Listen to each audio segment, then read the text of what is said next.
Guys, आपका हमारे YouTube channel पे स्वागत है। तो गाइस, आज हम करने वाले हैं chapter 2 chemical reaction and equation का next topic types of chemical reaction. तो सबसे पहले मैं आपको पिछली वीडियो में जो मैंने होमवर्क दिया था उसका आंसर रिवील कर देता हूँ, तो आप जल्दी जल्दी देखते रहना आंसर्स।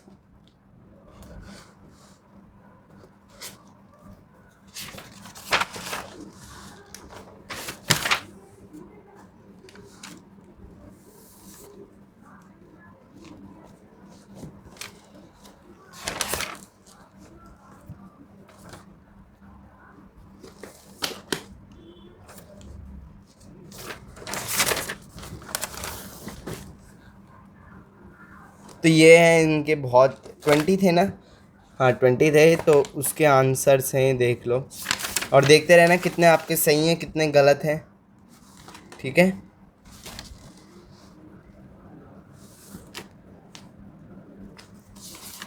और लास्ट आंसर है हमारा ये, ठीक है। तो आई होप आपके होमवर्क का हो गया होगा सारा काम। तो सबसे पहली रिएक्शन जो है वो है combination reaction, a reaction in which two or more reactant react form a single product called combination reaction. ऐसी रिएक्शन जिसमें दो या दो से ज़्यादा रिएक्टेंट रिएक्ट करते हैं और एक प्रोडक्ट बनाते हैं, उसको हम क्या कहते हैं, कॉम्बिनेशन रिएक्शन। जैसे कि यहाँ पे Mg और O2 रिएक्ट करते हैं तो यहाँ पे MgO बनता है और हीट वहाँ से निकलती है। हीट का ये नहीं है कि हीट बन रही है, हीट उसमें प्रोड्यूस हो रही है, ये नहीं कि हीट कोई नई चीज़ है। हीट वहाँ पे क्या कर रही है, जैसे हमने पढ़ा था ना कि change in temperature, evolution of gas, ऐसी यहाँ पे हीट क्या हो रही है, इवोल्यूट हो रही है। दूसरा एग्जाम्पल है CeO प्लस H2O बनाता है Ca ब्रैकेट में OH ब्रैकेट में 2, ठीक है। तो ये रिएक्शन में भी देखो दो रिएक्टेंट है और एक प्रोडक्ट आ रहा है, इसमें भी हीट निकल रही है। अब जिन जिन इक्वेशन में आपको अनबैलेंस करके दिया है उनको पहले तो आपको बैलेंस करना है, क्योंकि एग्जाम्पल हमेशा बैलेंस इक्वेशन होते हैं, ठीक है। अब जिन इक्वेशंस या कोई भी केमिकल रिएक्शन हीट प्रोड्यूस करती है वो क्या होती है हमारी exothermic reaction. A reaction in which heat produce along with the product is called exothermic reaction, ठीक है, इज कॉल्ड एक्सोथर्मिक रिएक्शन, ठीक है। जैसे ये दोनों जो है ये एक्सोथर्मिक रिएक्शन है। Combination reaction are generally exothermic in nature. अब जो कॉम्बिनेशन वाली होती है ना रिएक्शन, वो जनरली, कभी कभार नहीं, ज़्यादातर एक्सोथर्मिक होती है, पर हमेशा नहीं होती, कभी कभी वो एक्सोथर्मिक नहीं भी हो सकती हैं। तो ज़्यादातर कॉम्बिनेशन रिएक्शन जो होती हैं वो एक्सोथर्मिक इन नेचर होती हैं। अब ये रेस्पिरेशन रिएक्शन देखो, C6H12O6 प्लस C6O2। अब ये जो है एक दूसरे टाइप का क्या है, केमिकल रिएक्शन है, पर ये एक एक्सोथर्मिक रिएक्शन है। वो हम आगे पढ़ेंगे कि किस टाइप की रिएक्शन है, पर ये एक एक्सोथर्मिक है, लेकिन ये कॉम्बिनेशन रिएक्शन नहीं है, क्योंकि यहाँ पे एक प्रोडक्ट है बस। वहाँ पे कितने चाहिए होते, दो, यहाँ पे एक प्रोडक्ट है और दो से ज़्यादा क्या निकल रहे, हमारे प्रोडक्ट निकल रहे हैं। तो इस रिएक्शन में क्या हो रहा है, एक ही रिएक्टेंट है और दो से ज़्यादा क्या निकल रहे हैं, प्रोडक्ट निकल रहे हैं। तो ये हमारी एक्सोथर्मिक रिएक्शन है, पर कॉम्बिनेशन रिएक्शन नहीं है। तो अगली रिएक्शन की तरफ बढ़ते हैं। अब दूसरी रिएक्शन है हमारी decomposition reaction, a reaction in which a single reactant react to form two or more than two product called decomposition reaction. जो हमने पिछले मतलब पीछे वाले पेज में रेस्पिरेशन रिएक्शन देखी थी, वो कौन सी रिएक्शन है, डीकम्पोजिशन, क्योंकि उसमें सिंगल रिएक्टेंट क्या बना रहा था, दो या दो से ज़्यादा प्रोडक्ट बना रहा था, ठीक है। A reaction in which a single reactant react to form two or more than two product are called decomposition reaction. जिस भी रिएक्शन में एक प्रोडक्ट और दो से ज़्यादा प्रोडक्ट निकले, दो या दो से ज़्यादा प्रोडक्ट निकले, उसे हम डीकम्पोजिशन रिएक्शन कहते हैं। इसके एग्जाम्पल यहाँ पे लिखे हैं, CaCO3 under the heat CaO plus CO2।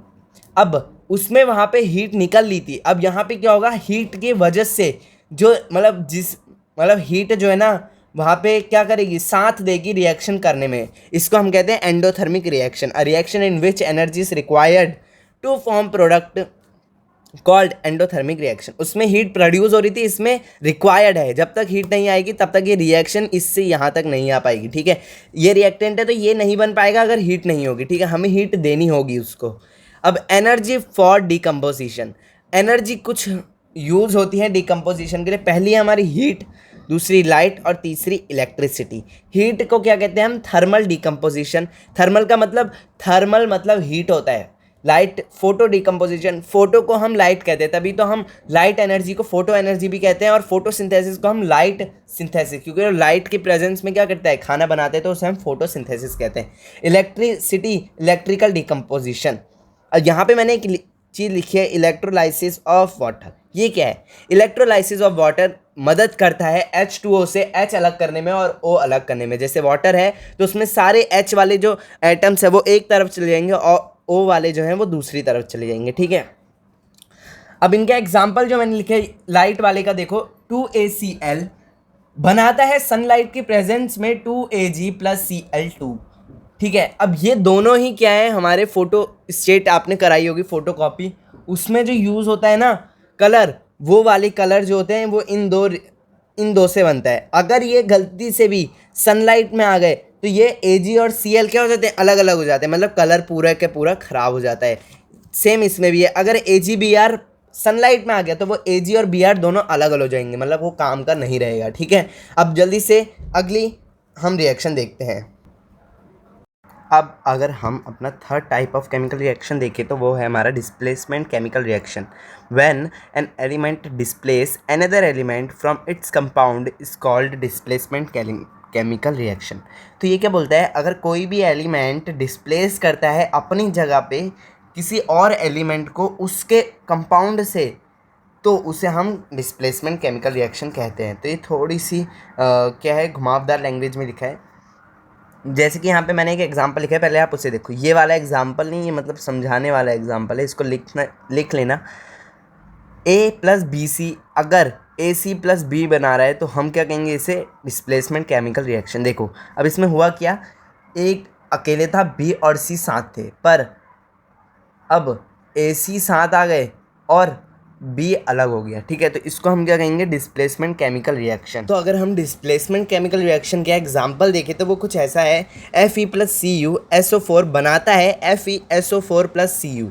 तो अब आप यहाँ पे गौर से देखोगे तो पहले Fe अकेले था, अब उसके साथ SO4 आ गया है और Cu क्या हो गया है? अकेले हो गया है। सेकेंड एग्जाम्पल में Zn यहाँ पे खाली है पर इसके साथ क्या आ गया है? SO4 आ चुका है और Fe क्या हो गया है? मतलब अकेला हो चुका है, ठीक है। तो इसी चीज़ को हम डिस्प्लेसमेंट केमिकल रिएक्शन कहते हैं। अब fourth type of chemical reaction है हमारी double displacement chemical reaction. Double से आप ये मत समझना कि कुछ डबल होगा, यहाँ पे डबल होगा पर वैल्यू डबल नहीं होगी, रिएक्शन जो जगह बदल रहे हैं वो डबल हो जाएंगे, मतलब दो चीज़ अब जगह बदलेंगे। Exchange of ions in an aqueous solution called double displacement chemical reaction, ठीक है। एक्सचेंज ऑफ आयन की किसी चीज़ का चेंज आना एक एक्वस सॉल्यूशन में, जिसको हम डबल डिस्प्लेसमेंट मेथड कहते हैं, ठीक है। तो ये कुछ नहीं कह रहा है, ये कह रहा है कि यहाँ पे अब दो आयन क्या होंगे? डिस्प्लेस होंगे अपनी जगह से। जैसे यहाँ पे AB और CD, AB + CD है, अब यहाँ पे क्या होगा? C यहाँ पे आ गया और B यहाँ पे आ गया, मतलब C ने और B ने